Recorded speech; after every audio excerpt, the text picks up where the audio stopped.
Kisah wafatnya Nabi Muhammad SAW ini benar-benar menyentuh hati, apalagi kalau kita lihat beberapa hari sebelumnya.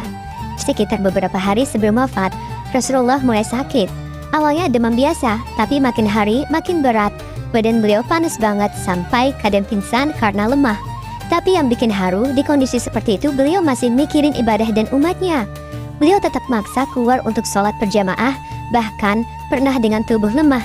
Beliau dipapah oleh 2 sahabat untuk ke masjid. Tapi akhirnya, karena udah gak kuat, beliau bilang kepada sahabat, suruh Abu Bakar As-Siddiq aja yang jadi imam. Itu jadi tanda kalau kondisi beliau memang sudah sangat lemah.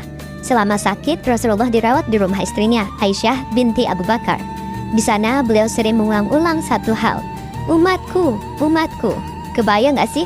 Di detik-detik terakhir hidupnya, yang beliau pikirin bukan dirinya sendiri, tapi kita sebagai umatnya. Beberapa hari itu juga Rasulullah sempat berpesan banyak hal. Salah satunya tentang pentingnya menjaga sholat dan memperlakukan orang lain dengan baik. Beliau juga mengingatkan supaya jangan kembali ke jalan yang salah setelah beliau tiada. Lalu tibalah hari Senin pagi.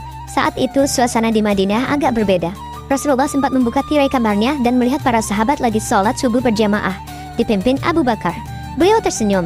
Senyumnya bikin para sahabat lega, karena mereka kira Rasulullah mulai membaik. Tapi ternyata itu jadi momen terakhir mereka melihat beliau. Setelah itu Rasulullah kembali berbaring di pangkuan Aisyah.